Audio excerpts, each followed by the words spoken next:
Bismillahirrahmanirrahim. Assalamualaikum warahmatullahi ta'ala wabarakatuh.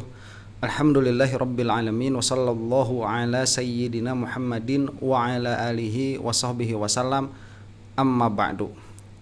Di dalam dunia perpolitikan kita sering mendengar tidak ada kawan yang setia dan tidak ada musuh yang bebuyutan. Jadi setiap teman itu sangat mungkin sekali menjadi musuh dan setiap musuh itu sangat mungkin sekali menjadi teman. Nah, ini saya utarakan karena di dalam permasalahan kasus ijazah Jokowi ini muncul isu politik yang mana orang yang mengutarakan adanya isu politik di sini malah bukan ada, tetapi satu-satunya isu yang menjadi motif ijazah palsu ini adalah politik. Itu yang mengatakan pertama kali adalah Joko Widodo. Dan ini pasti langsung diaminkan oleh seluruh termul. Nah, saya sudah mengatakan berkali-kali bahwa meskipun ada, kalaupun ada begitu ya, permasalahan politik ini atau ini ditunggangi oleh permasalahan politik, itu tetap tidak mengesampingkan dan tidak akan bisa menghilangkan permasalahan substansinya. Dan sudah kita ketahui bersama ya, salah satu pengusut ijazah palsu ini yaitu Pak Faisal Assegaf itu sudah berbelot sekarang, sudah berbalik arah. Nah, dari situ mungkin ya Pak Faisal ini memang bermain ijazah palsu ini itu motifnya adalah politik, sehingga sikapnya itu tidak konsisten. Karena kalau memang yang dilihat oleh Faisal Assegaf ini bukan politik, seharusnya posisinya itu masih tetap bersama Roy Suryo dan kawan-kawan selama permasalahan substansinya itu tidak diselesaikan. Tetapi ini permasalahan ijazahnya makin sini makin terang bahwa ijazah Jokowi itu hampir mustahil asli berdasarkan bukti-bukti yang sudah ada. Tetapi yang bersangkutan ini malah berpindah haluan. Nah, jadi mungkin ya ini beberapa orang yang menunggangi permasalahan ijazah palsu ini menjadi permasalahan politik, ini sudah mulai terlihat mana yang memang firm dan concern di dalam substansi masalahnya dan mana yang ada sebetulnya di dalam jalur politik. Dan politik itu dia senantiasa berkutat di dalam kekuasaan. Ya, mana yang berkuasa kesanalah mereka merapat. Nah, ini ada sebuah talk show yang berbicara mengundang di sana Faisal Assegaf dan Roy Suryo, yang mana dulu mereka itu selalu satu kubu, selalu satu arah, tapi mereka sekarang sudah berbeda arah, sudah berbeda kursi begitu ya di dalam podcast ini atau di dalam talk show ini. Nah, kita akan saksikan sekarang bahwa Faisal Assegaf itu sudah tidak malu-malu lagi menjadi termul, itu sudah all in ya, dan kita akan lihat itu karena saya sudah melihat sebagiannya. Kita saksikan saja langsung ya. Kang Faisal, bagaimana melihat soal polemik ini? Ada soal dari 9 diminta 3 aja dibuka tapi juga nggak dikasih, itu satu poin. Tapi balik lagi mungkin yang pertama kali harus dijawab adalah soal statement Pak Joko Widodo yang menjadi landasan tema kita malam hari ini, bahwa ada sebuah agenda politik yang besar dan juga ada tokoh politik di sana. Nah, menurut Bang Faisal bagaimana? Ya, kalau judul ini udah bagus, ada operasi politik yang bermain di balik isu ijazah palsu. Tuh kan langsung mengiyakan, padahal disebutkan tadi oleh hostnya itu bahwa ini adalah statement yang diluncurkan oleh Jokowi. Faisal Assegaf ini langsung mengiyakan. Dan Faisal ini kan menjadi salah satu kubu yang menginginkan adanya mediasi itu. Jadi sudah supaya selesai saja permasalahan ijazah ini, jangan diteruskan. Ya karena tadi sudah terungkap kepada publik data-data yang semakin menunjukkan kemustahilan ijazah Jokowi itu asli. Dan saya terlibat langsung dengan para aktor-aktor itu secara dekat dan punya banyak bukti. Makan masih malu-malu mau disebut namanya. Kalau maksud Pak Jokowi itu Pak SBY sama Mega. Kalau diletakkan pada kerangka perdebatan soal kearsipan. Oke, coba lihat ya. Pak Jokowi tidak menyebut nama sama sekali. Faisal Assegaf itu langsung mengatakan yang dimaksud Jokowi adalah SBY dan Mega.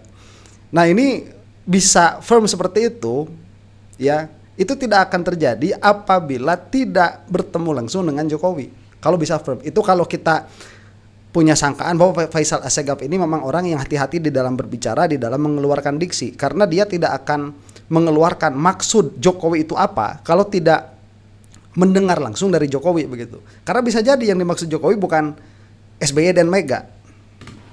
Jadi apakah Mega terlibat, apakah SBY terlibat dalam konteks kearsipan negara, mereka terlibat.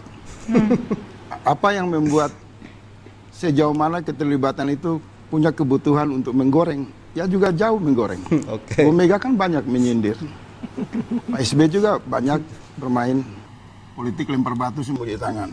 Oke. Di satu sisi anak buahnya komporin bongkar ijazah palsu, tapi di sisi lain Gibran dengan Pak SBY itu mesra dalam rangka meloloskan AHY masuk kabinet.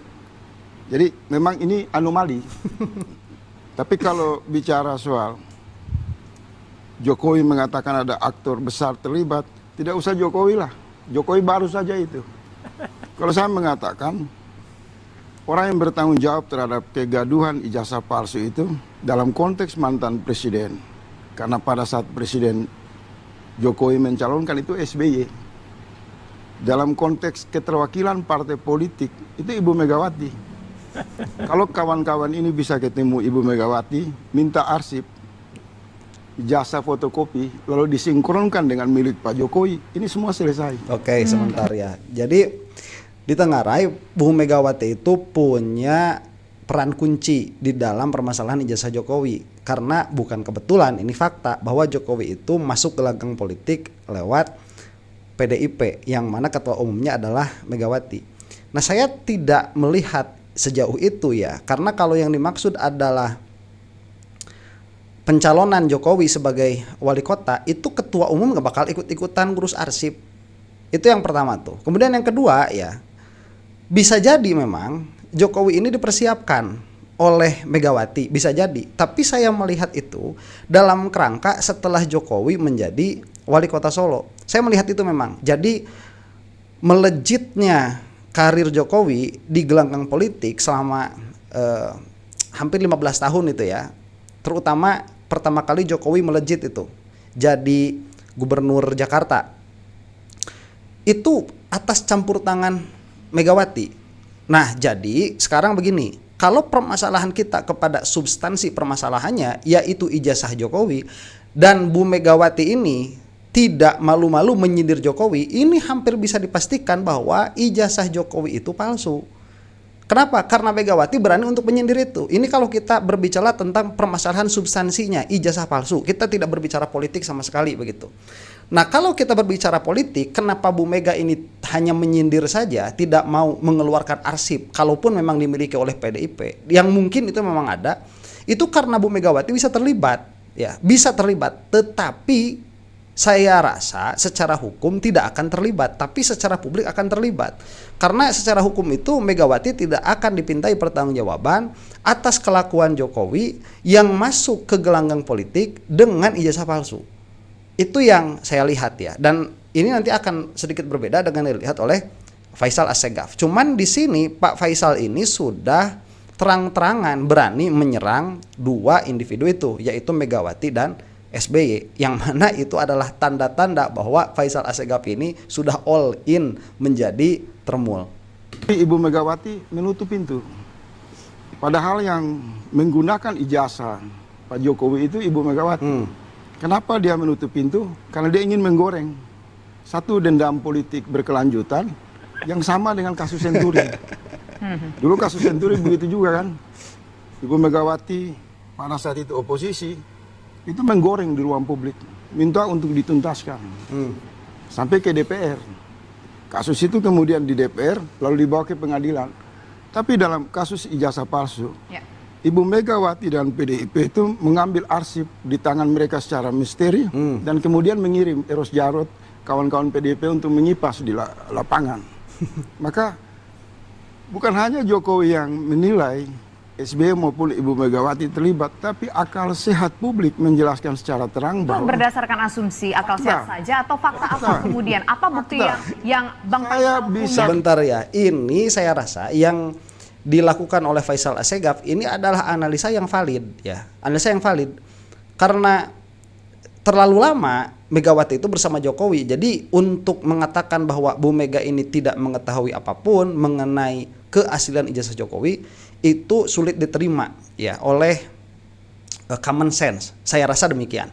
Nah, cuman yang jadi permasalahan begini Pak Faisal, apa yang Anda utarakan itu ini tidak membatalkan sekali lagi substansi permasalahannya. Karena urusan buat kita mah begitu ya yang tidak bermain politik. Kalau asli ya asli, palsu ya palsu. Dan apabila permasalahan ini banyak ditarik kepada permasalahan politik karena tadi begitu, sebagaimana disinggung adanya dendam pribadi antara Megawati dengan Jokowi karena Jokowi ini sudah menjadi malin kundang. Itu saya rasa wajar. Kenapa? Ya jangan menjadi public figure, jangan menjadi seorang politikus kalau tidak mau permasalahan substansi yang ada di dalam dirinya itu menjadi permasalahan politik. Itu sudah menjadi kelaziman ya dan sudah menjadi kewajaran. Jadi jangan seperti ini. Ini permasalahannya betul-betul ada ijazah palsu ini. Kita katakanlah dalam kenyataannya bahwa ijazah Jokowi ini palsu begitu. Kita asumsikan dulu demikian karena banyaknya fakta yang terjadi dan bagaimana Jokowi ingin menutupi itu dan bagaimana Faisal Assegaf juga melihat bahwa arsip itu ada di Megawati dan mana Megawati itu dengan mudah sekali mengeluarkannya kalau mau. Nah, kita asumsikan sekali lagi bahwa ijazahnya Jokowi itu palsu. Apabila kita asumsikan bahwa ijazah Jokowi itu palsu, kemudian kepalsuan ijazah Jokowi ini digoreng oleh Megawati, apakah ini akan menjadikan ijazahnya asli? Kan enggak begitu. Terus kalau memang misalkan karena ijazahnya itu palsu, apakah karena ada permasalahan politik di situ kita akan mengabaikan itu? Kan tidak. Semua permasalahan yang ada di Indonesia ini, permasalahan-permasalahan besarnya, itu pasti menjadi bahan perbincangan politik. Bukan hanya di Indonesia, saya rasa di seluruh negara demokrasi ya demikian adanya. Karena orang-orang yang mencari peluru untuk meruntuhkan lawan politik. Tetapi bahan atau permasalahan atau narasi yang dipakai di dalam dunia politik itu tidak bisa menjadi mengabaikan substansi permasalahannya. Itu yang ingin kita pisahkan begitu Pak Faisal Assegaf. Jadi Faisal Assegaf ini dan Jokowi pada akhirnya itu ingin mengaburkan substansi permasalahannya dengan memasukkan ini ke dalam gelanggang politik. Jadi pada akhirnya saya lihat yang ingin memasukkan permasalahan ijazah palsu ini ke dalam gelanggang politik, kalaupun dikatakan tadi sebagai analisa dari Faisal Assegaf dan Jokowi, itu bukan hanya Megawati dan SBY berarti yang mempolitisasi ini, tetapi yang mempolitisasi ini justru dari pihak Jokowi dan Faisal Assegaf dalam hal ini. Jadi kalau misalkan memang tidak mau ada permasalahan politik, biarkan sebelah saja yang bermain politik, biarkan kubunya Megawati dan SBY. Kalau atas analisa Faisal Assegaf begitu ya, sebagaimana dikatakan itu adalah maksud dari Jokowi, biarkan saja mereka. Kalau memang Jokowi ini ingin menyelesaikan permasalahan ijazah palsu hanya dari segi substansi permasalahannya saja, jangan ikut-ikutan ke dalam permasalahan politik, karena itu tatkala bermain sebelah pada akhirnya tidak akan menjadi isu politik. Ini jadi ada mengaburkan begitu. Nah kita tidak mau terbawa oleh narasi mereka, para politikus kita nggak mau. Karena kita tidak masuk ke dalam ranah politik. Itu nanti beda lagi kalaupun ada komentar tentang permasalahan politik. Ini sudah hal yang lain begitu.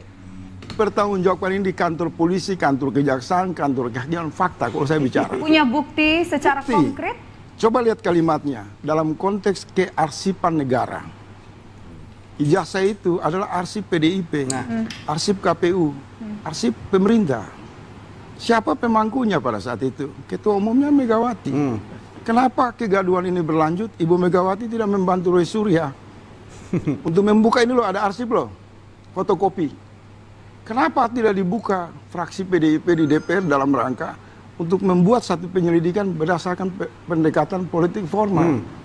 Lambannya, tersumbatnya, dan sindiran-sindiran Ibu Megawati, saya mengatakan Ibu Mega aktor terbesar dalam memompa kemarahan publik terhadap ijazah palsu atau asli.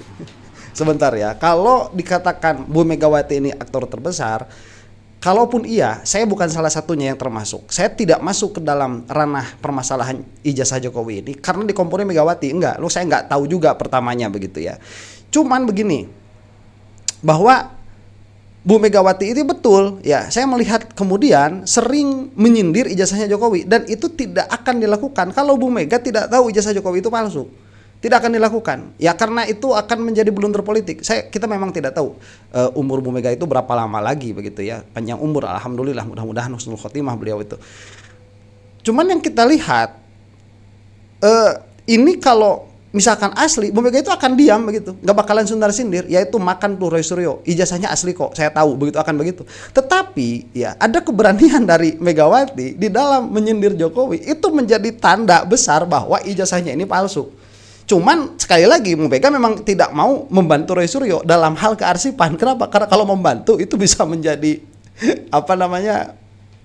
blunder begitu ya bagi Megawati, karena sedikit banyak bisa terseret, meskipun secara hukum tidak akan bisa diadili. Megawati tidak akan bisa diminta pertanggungjawabannya atas atas perilakunya Jokowi, itu nggak bakalan bisa, terlalu jauh begitu. Nah, saya menggulir ini konsisten sejak ijazah ini disuarakan di ruang publik. Dalam rapat-rapat terbatas dengan Bang Roy Surya, dengan kalangan Refli Harun, saya berkali-kali mengusulkan nggak usah gaduh, bikin surat ke Ibu Megawati, mohon izin untuk mengambil arsipnya aja. Supaya apa? Supaya publik bisa mendapatkan keterlibatan pengguna arsip itu. Oke. Tapi kan arsip ini kemudian menjadi heboh lagi ketika diambil dari Dian Sandi yang orang Kalau baca undang-undang politik, ini betul. Kalau baca undang-undang politik itu jelas di sana disebutkan partai politik bertanggung jawab dan harus bersifat transparan. Oke, dan ini juga memang menjadi pertanyaan bagi kita, kenapa tidak dilakukan permintaan arsip kepada PDI Perjuangan. Saya tidak tahu nanti apakah PDI Perjuangan itu bisa dimintai pertanggungjawabannya sebagaimana UGM oleh KIP atau tidak. Cuman ini memang salah satu pertanyaan besar. Ya, sekali lagi, kalaupun memang iya ada permasalahan politik, tidak sampai menghilangkan substansi permasalahannya. Begitu. Jadi pada akhirnya ya, kalau misalkan ada analisa bahwa di sini ada permainan politik, itu adalah analisa yang fair, saya kira. Jadi penggunanya itu adalah Ibu Megawati, pemiliknya adalah Pak Jokowi. Oke. Nah, jadi aktor-aktor ini saling terlibat di dalam klik dan intrik politik. Tapi sekarang saya mau memberi dukungan moral kepada sahabat saya Bang Roy. Saya senang bahwa Pak Jokowi sudah menyiapkan mental yang kuat untuk membawa masalah ini ke jalur hukum. Maka menurut saya semua tafsir politik ditiadakan. Saling ngejek, saling hujat, nggak usah. Nah, Kalau memang punya fakta-fakta yang kuat, masuk ke jalur hukum. sebentar ya, yang memasukkan ke jalur hukum itu Jokowi, bukan Roy Suryo. Roy Suryo itu masih dalam ranah penelitian. Dia tidak masuk ke dalam ranah hukum. Yang masuk ke dalam ranah hukum itu Jokowi. Dan tadi kalau dikatakan Jokowi itu sudah menyiapkan mental yang kuat, saya rasa bukan mental yang kuat yang disiapkan oleh Jokowi itu, kantong yang kuat. Itu kelihatan atuh. Ya mau gimana? Ya sekarang begini, Pak Faisal Assegaf dengan mudah menganalisa begitu, mengeluarkan analisa-analisanya atas fakta-fakta yang terbatas. Ya kenapa kita tidak boleh begitu? Bukan mental yang disiapkan oleh Jokowi itu, kantong tebal. Makanya pede masuk ke dalam ranah hukum, yang mana sudah pede Jokowi ini bahwa kepolisian tidak akan berlaku adil, akan berpihak kepada Jokowi. Itu sudah tahu. Gimana tidak, fakta-fakta yang ada menunjukkan demikian. Kapolrinya masih orang Jokowi. Kemudian kita melihat kemarin dari fakta penyelidikan yang diambil sebagai saksi ahli itu termul, ya si Joshua itu. Mau gimana? Kita tidak melihat kepada kesimpulan itu.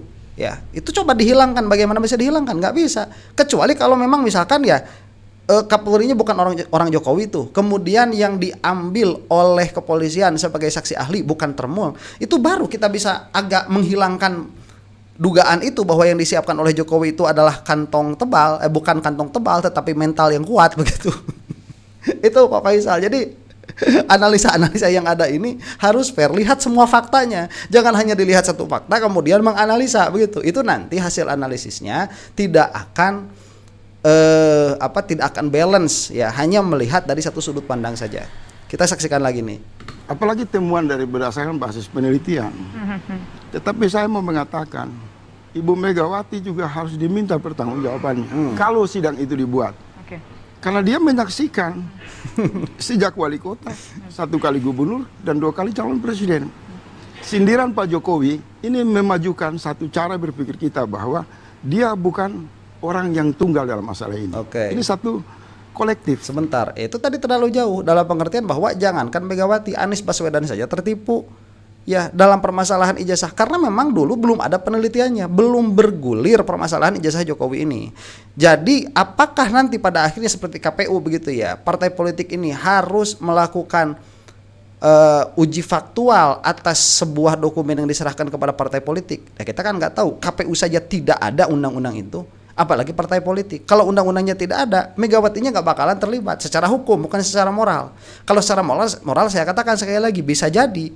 Makanya kenapa Bu Megawati ini tidak mengeluarkan arsip ijazah, dan yang mengherankan memang dari pihak Roy Suryo ataupun Bondatua itu tidak ada yang menyeret-nyeret PDI Perjuangan tuh ke dalam permintaan arsip yang ada. Itu memang mengherankan, dan kita harus akui itu mengherankan. Kenapa tidak dibawa begitu? Kalau Roy Suryo ini mau menghilangkan tuduhan bahwa Roy Suryo dan kawan-kawan ini bermain politik, maka ini harus dilakukan permintaan arsip terhadap PDI Perjuangan itu. Jadi begini, Roy Suryo dan kawan-kawan ini dipolitisasi misalkan begitu ya oleh SBY dan Megawati. Kita kan berbicara di situ. Misalkan dipolitisasi oleh SBY dan Megawati.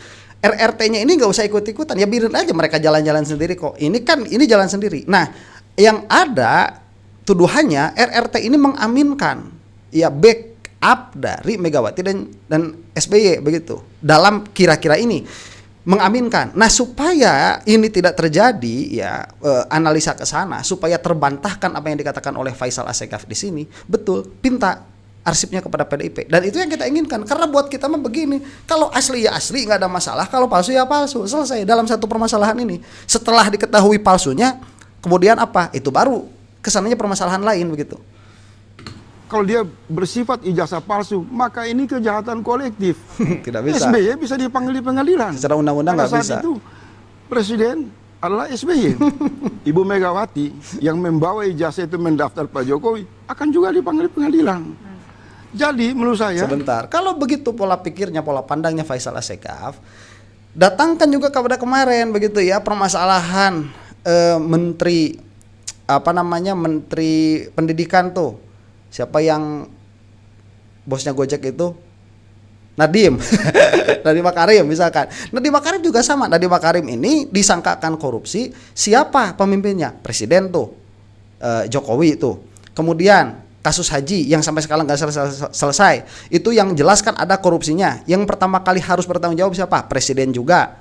Kemudian di dalam permasalahan bandara yang bermasalah, siapa yang harus siapa yang harus bertanggung jawab dalam hal ini? Presiden juga. Itu kan pola pikirnya Faisal Assegaf, dan dalam hal ini kalau mau konsistenlah demikian.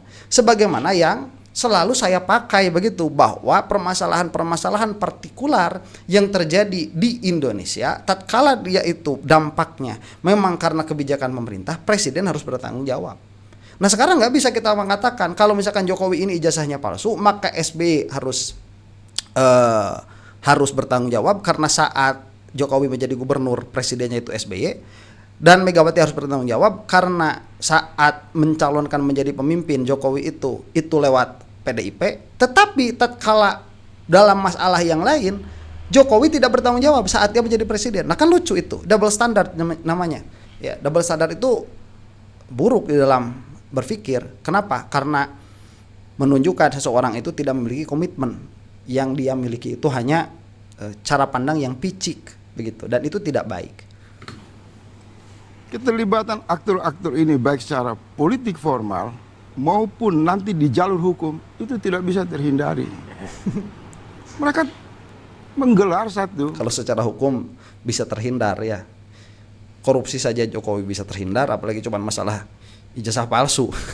Itu secara hukum bisa. Cuman kalau secara moral memang nggak bisa.